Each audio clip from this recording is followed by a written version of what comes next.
March, how I love March. March is just filled of excitement in the sports world, from NFL off-season combines and free agency, to spring training in baseball, to the second half of the NBA season, and of course to March Madness that's coming up. It never disappoints. March is one of my favorite months of the year for that particular reason, for sure. With that being said, the latest madness is, I guess, Lamar Jackson. So the Ravens and Lamar Jackson did not come to a long-term agreement before the franchise tag deadline, which was Tuesday at 4 p.m. Eastern time. So he has been tagged with the non-exclusive franchise tag, meaning he can go out and negotiate deals with other teams, and the Ravens has the opportunity to either match it or let him walk and get, I guess, 2 first-round draft picks for him.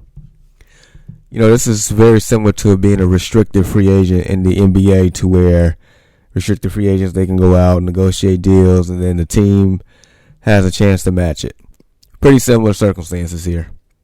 So, for instance, if, let's just say, the Miami Dolphins wanted to go out and sign him to an offer sheet, the Ravens has 7 days to decide if they want to match it or not. So that means that money would be tied up against their cap space that whole time, and Baltimore could just sit there and, just wait and wait and wait and wait. And then at the last second, they could decide, nah, we're going to keep him. Just to, make them upset. The Ravens have that power. But here's the thing with this whole situation.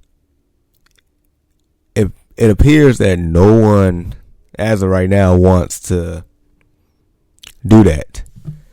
The reported teams that has no interest, or more so will not, quote unquote, be pursuing a deal with Lamar Jackson includes the Atlanta Falcons, the Miami Dolphins, who I just mentioned, the Carolina Panthers, the Washington Commanders, and the Las Vegas Raiders.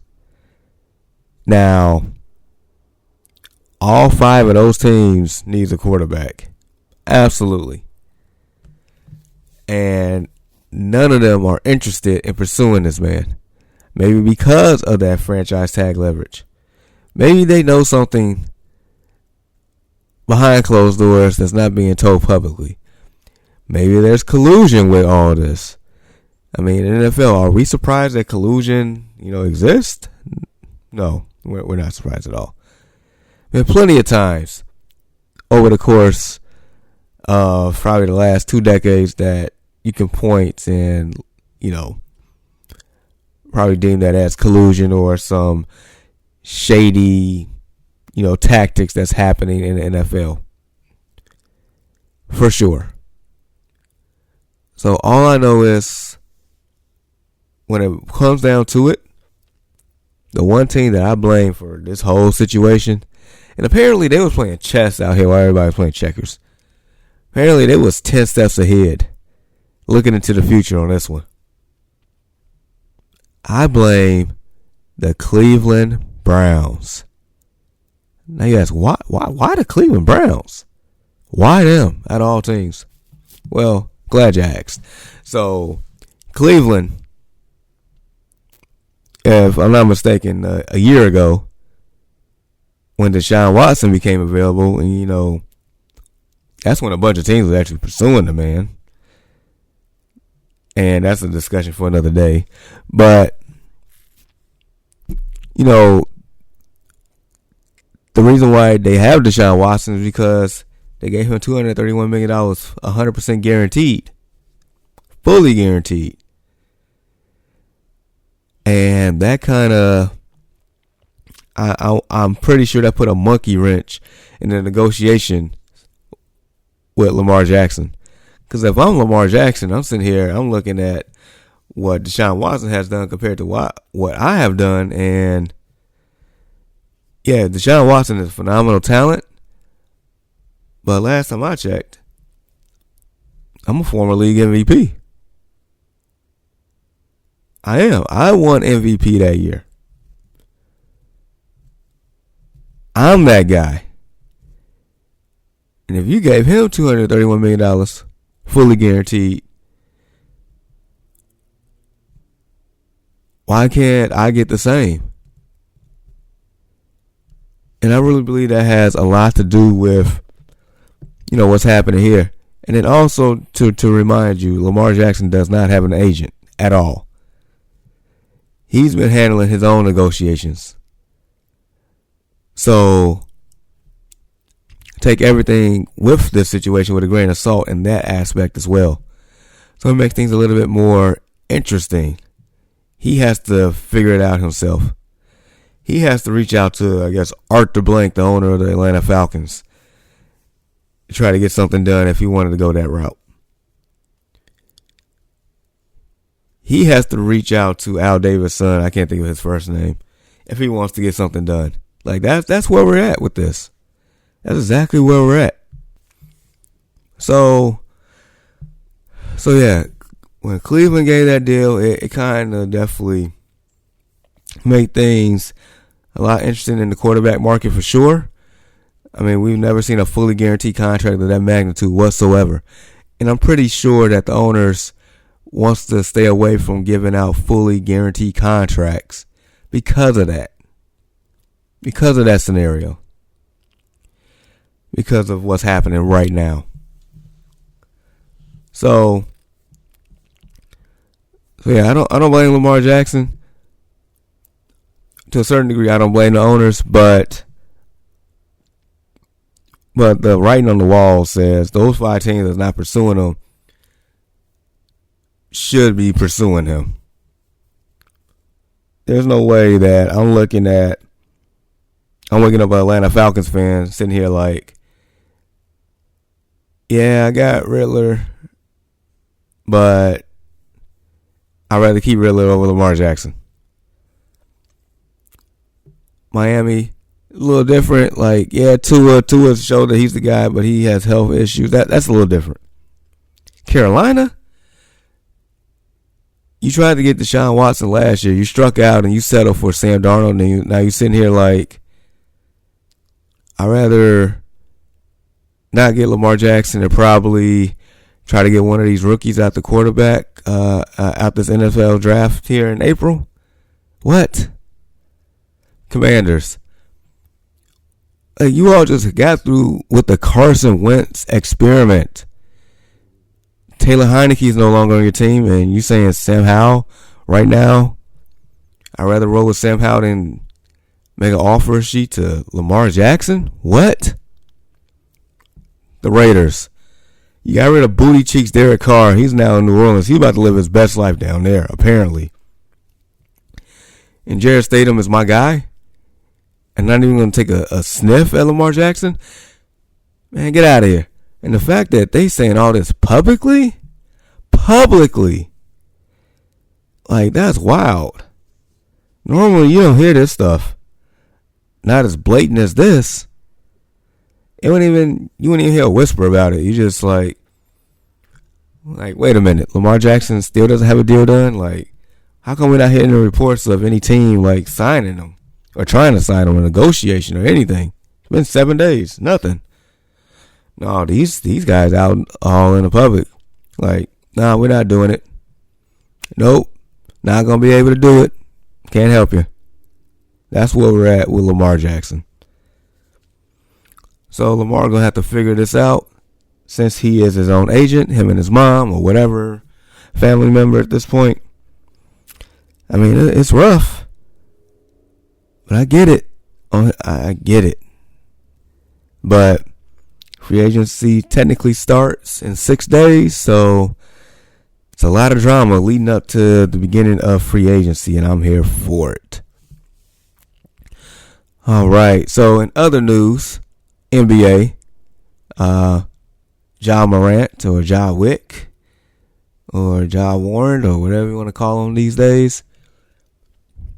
Apparently, the police department didn't find enough evidence to try to charge this man. Nobody was, harmed or threatened or anything like that. Yada, yada, yada. So he will not be facing criminal charges. Now, I'll tell you about an ex-NBA player that's facing some charges here. And I was kind of, stunned as I was falling asleep last night to learn that, former NBA player Shawn Kemp is out here arrested for being involved in a drive-by shooting. Like, what? Shawn Kemp? The Rain Man? What? The Rain Man? Making it rain with bullets? What? Like, what? Like, seriously. Man is 53 years old, 6'10". What are you doing in a car being involved in a drive-by shooting? Apparently nobody was hurt or anything like that, but still. Like, what are you doing? You are a Seattle Supersonic legend. You are a legend in the PNW, the Pacific Northwest. Like, what are you doing? Is life really that hard? Were you out here at 53 years old doing drive-by shootings in Tacoma? Bruh. Dude, we pray for that man. Because whatever he's going through that led him to this point, something is not right in his life. Like seriously. Like, bruh.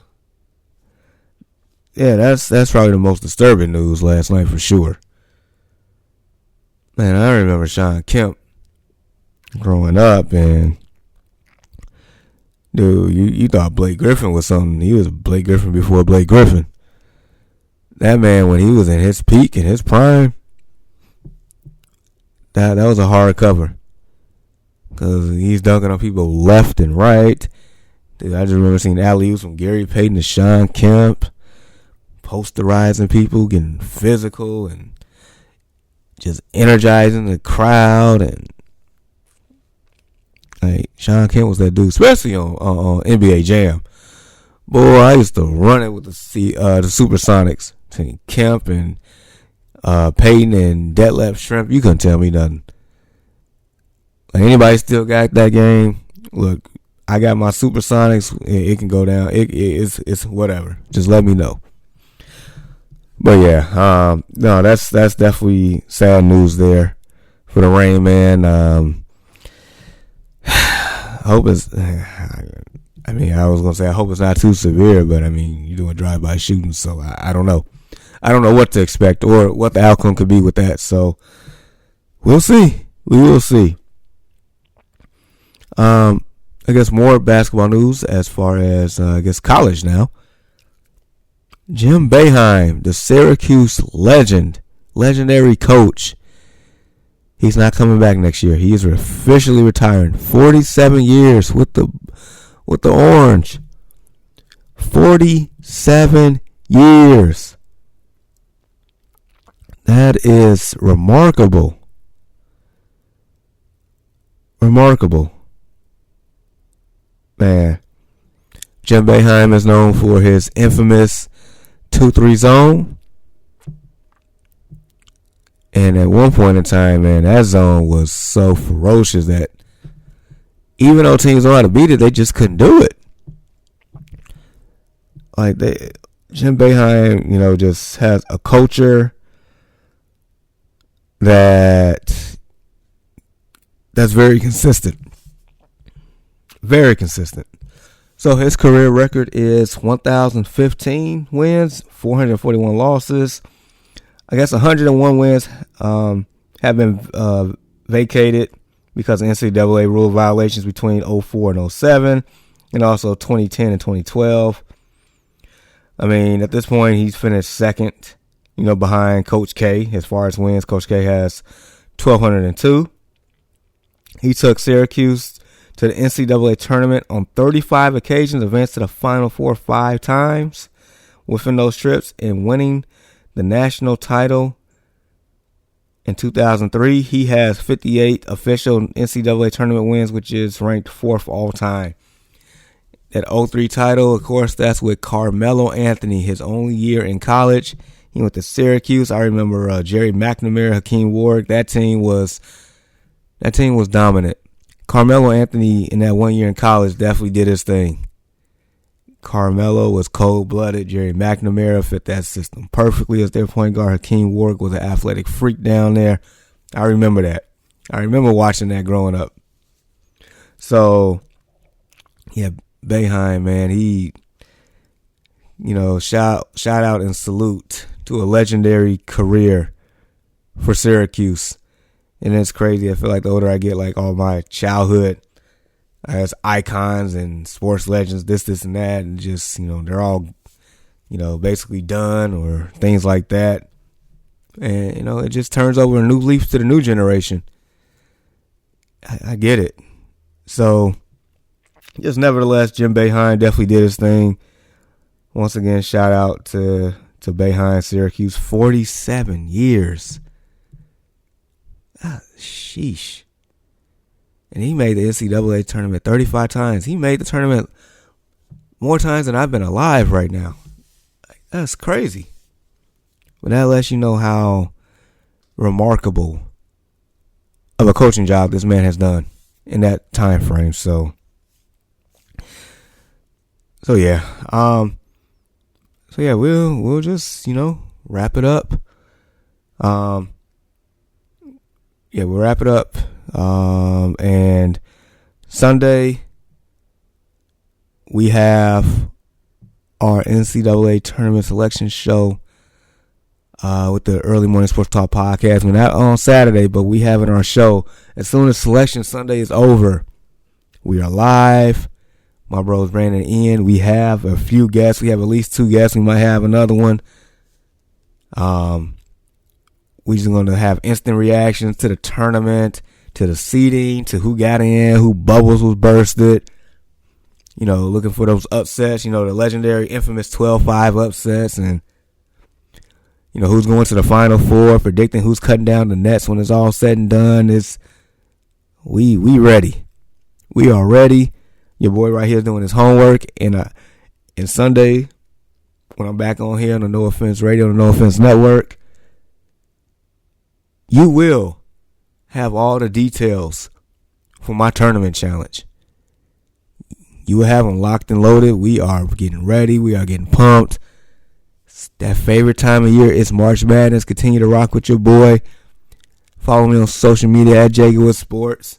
Talking about Facebook, Instagram, Twitter, TikTok, and continue to check out this podcast, the JGoodWithSports podcast, wherever you get your podcasts from, including YouTube. All right, so let's finish this week strong. Can't wait till Sunday. Man, it's going down, and then from there, get your popcorn ready. But until then, you all have a good one. Get to the money. Be blessed. Be safe. Don't make it rain. And until next time, peace.